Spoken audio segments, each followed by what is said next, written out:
Hello friends, आप सभी का पाथफाइंडर स्पेलिंग अकेडमी पे स्वागत है। फ्रेंड्स, आज कुछ ऐसा हुआ जो आप सोच लो बहुत हंसने वाली बात है, लेकिन अगर आप इसको डेप्थ में जाके समझोगे तो ये बहुत कुछ बताता है। आप समझिए, किसी भी दो कंट्री के बीच में फ्रेंड्स टेंशन्स क्यों होता है। पहला रीजन ऑब्वियसली मिलिट्री। जब कोई दूसरी कंट्री बहुत ज्यादा अपने मिलिट्री को एक्सपैंड करती है तो इस कंट्री को टेंशन होता है और फिर आपस में दोनों के बीच में टेंशन बढ़ते हैं। ठीक बात है, यूएस रशिया के बीच में ऐसा हुआ है। दूसरा, इकोनॉमिक टेंशंस। जब दूसरी कंट्री है उसकी इकोनॉमी बहुत बढ़ जाती है। देखिए, यूएस और चाइना के बीच में जो रेसिप्रोकल टैरिफ का वॉर चल रहा है वो एक इकोनॉमिक टेंशन है। तो ये दोनों जो टेंशन है फ्रेंड, मिलिट्री और इकोनॉमी, ये जनरली जो टेंशन्स होता है वो गवर्नमेंट टू गवर्नमेंट होता है, मतलब दो सरकार के बीच में होता है। जनता को ज्यादा कुछ फर्क इन चीजों से नहीं पड़ता। लेकिन एक तीसरा लेवल ऑफ स्टेज भी है जहां पर टेंशन्स हो सकता है, वो है कल्चरल टेंशन। ये जो कल्चरल टेंशन है, फॉर एग्जांपल अगर आप किसी दूसरे कंट्री का, मान लीजिए ए कंट्री का कोई व्यक्ति बी कंट्री का कोई गाना सुन ले, बी कंट्री के बारे में तारीफ कर दे, बी कंट्री के कुछ खाने का चीज एक्सपेरिमेंट करे या एनीथिंग, तो उस समय जब टेंशन्स होती है उसको हम कहते हैं कल्चरल टेंशन। विच मीन्स कि जब जनता टू जनता, दो कंट्री के लोगों के बीच में आपस में टेंशन होता है और ए कंट्री के लोग जो हैं वो बी कंट्री के लोगों को गलत तरीके से परसीव करते हैं, उनको अपना दुश्मन मानते हैं। सिमिलरली बी कंट्री के लोग ए कंट्री को अपना दुश्मन मानते हैं। तो वहां पे जो टेंशन्स है वो सरकार से हटकर पीपल टू पीपल लेवल पे आ जाती है। और इसीलिए मिलिट्री इकोनॉमिक टेंशन्स को तो रिजॉल्व करना आसान है।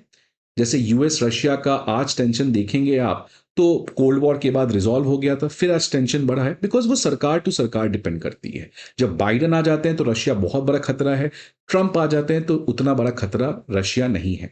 तो इसको कॉम्प्रोमाइज करना, सेटल करना काफी आसान है। बट जब वो स्ट्रीट लेवल पे चला जाता है, जब वो जनता के लेवल पे चला जाता है, तब वो परमानेंट टेंशन आ जाता है। फिर वो गवर्नमेंट पे डिपेंड नहीं करता है बिकॉज वहां पे लोगों का आपस में ही टेंशन्स काफी ज्यादा बढ़ जाता है। तो वही चीज आज हुआ है यूएस और चाइना के बीच में, कि अभी तक यूएस और चाइना के बीच में मिलिट्री टेंशन्स तो थे ही, इकोनॉमिक टेंशन्स बहुत ज्यादा थे। लेकिन अब क्या हो रहा है कि इन दोनों कंट्री के बीच में कल्चरल टेंशन्स हो रहा है, जिसकी वजह से आज यूएस में चाइना के सामान को खरीदना, चाइना के गाने सुनना, चाइना के बारे में पढ़ाई करना, ये सब एक अनएक्सेप्टेबल प्रैक्टिस माना जा रहा है।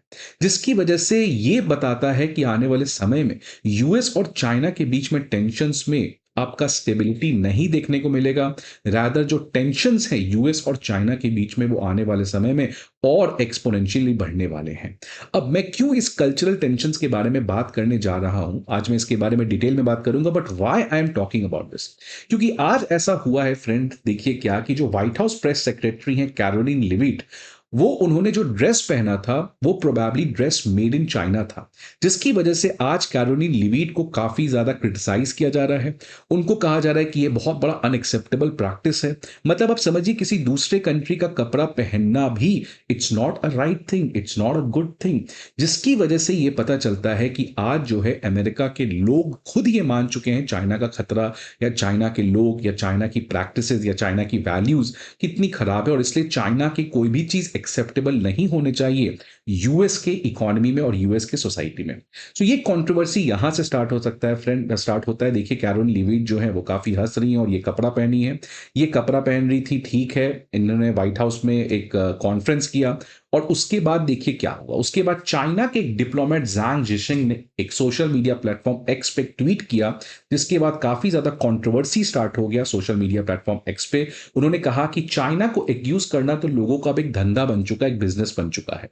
लेकिन लोग भूल जाते हैं कि चाइना आज एक ऐसा हकीकत है जो हमारे जिंदगी से कंप्लीटली रिलेटेड है। मतलब हम अपने जिंदगी से चाइना की चीजों को नहीं निकाल सकते हैं।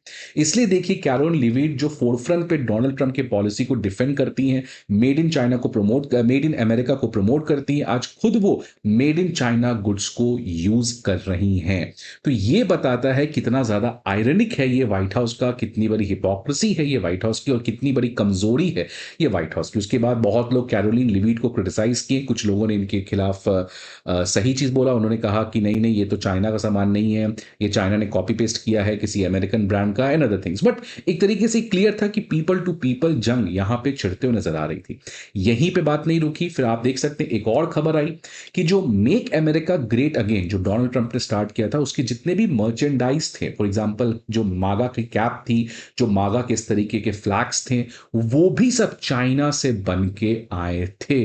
तो इसके बाद एक और कंट्रोवर्सी हो गया कि चाइना के सामान हम कैसे यूज कर रहे हैं, हमें चाइना का सामान यूज नहीं करना है, वो चाइना क्या होता है, स्लेव होते हैं, वो स्लेव्स लोग का सामान हमें यूज नहीं करना है। तो अगेन एक कंट्रोवर्सी आ गया। इसके बाद आप देख सकते हैं सोशल मीडिया प्लेटफॉर्म पे इस तरीके से चल रहा था, ट्रंप ने शी जिनपिंग को बोला I hold the card, Xi Jinping ने उल्टा बोला the cards are made in China. एक और बड़ा रिपोर्ट आया कि जो 2024 के चुनाव में ट्रंप और कमला हैरिस, रिपब्लिकन और डेमोक्रेट्स जितने भी कैप बने थे इस तरीके से इलेक्शन के समय, कैंपेन के समय, वो सब चाइना से आए थे।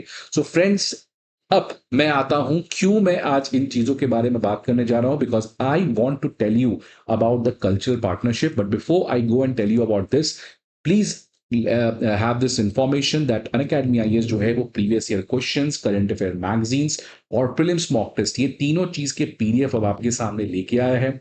ये सारे PDFs absolutely free of cost हैं, आपको इस वीडियो पे दिए गए डिस्क्रिप्शन पे एक लिंक मिलेगा, वहां पे जाके आप डाउनलोड कर सकते हैं।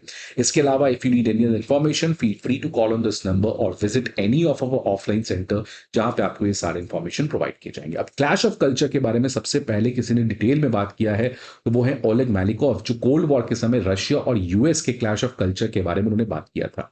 अब ये जो same clash of culture Russia और यूएस के बीच में हुआ था, आज चाइना यूएस के बीच में कई समय से बढ़ रहा है, लेकिन आज वो काफी ज्यादा स्ट्रांग हो गया है।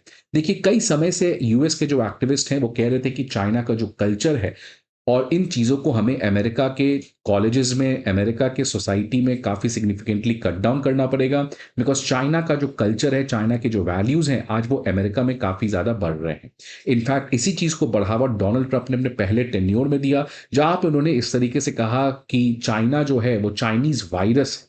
मतलब एक तरीके से उन्होंने जब चाइनीज वायरस कह दिया कोरोना वायरस को, तो ये बताता है कैसे कल्चरल लेवल पे अटैक चल रहा है, पीपल टू पीपल अटैक चल रहा है, और कैसे डोनाल्ड ट्रंप ना केवल चाइना के सरकार बट ओवरऑल चाइना के सोसाइटी, चाइना की जनता को क्रिटिसाइज कर रहे हैं।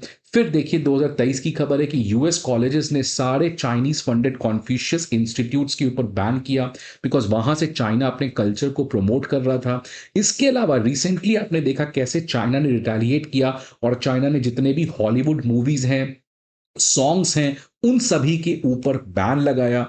और फिर एक और आप देख सकते हैं जस्ट लास्ट वीक एक और बहुत बड़ा कल्चरल लेवल पे अटैक हुआ, जब जेडी वांस ने कहा कि आज अमेरिकन जो हैं वो चाइना के पेजेंट से पैसा ले रहे हैं और चाइना के पेजेंट से सामान खरीद रहे हैं। तो इन्होंने बेसिकली कहा कि आपको पता है कि जो यूएस बॉन्ड्स हैं वो मैक्सिमम चाइना खरीद रखा है, तो इफेक्टिवली यूएस बॉन्ड, यूएस सरकार जो कर्ज लेता है उसको चाइना स्पॉन्सर कर रहा है, और यूएस जो पैसा कर्ज में चाइना से लेता है फिर वो सेम पैसा चाइना से बने हुए सामान खरीदने में यूज कर देता है।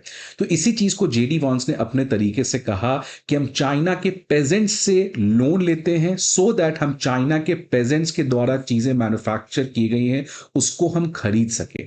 अब जो चाइना के पेजेंट्स वर्ड है उससे काफी कंट्रोवर्सी हो गया, बिकॉज पेजेंट्स जो है वो एक तरीके का स्लैंग वर्ड है। पेजेंट्स बेसिकली बताता है ignorant people, foolish people, barbarian people. तो ये आप देख सकते हैं फ्रेंड्स किस तरीके से cultural attacks, people to people attack, street level पे एक तरीके से कॉन्टेस्टेशंस, ये काफी ज्यादा बढ़ते हुए नजर आ रही हैं। तो आज मैं इस सेशन में बेसिकली आपको बताना चाहता था कि यूएस और चाइना के बीच में आने वाले समय में जो टेंशंस है वो काफी बढ़ने वाले हैं, बिकॉज मिलिट्री इकोनॉमिक टेंशंस अपनी तरफ, जिस तरीके से कल्चरल अटैक्स एक दूसरे के ऊपर हो रहे हैं, दोनों कंट्री एंड दोनों कंट्री के जो रहते हुए लोग हैं वो आज एक दूसरे के खिलाफ इस तरीके के वॉर ऑफ वर्ड्स में इन्वॉल्व हैं। That is something which we need to worry.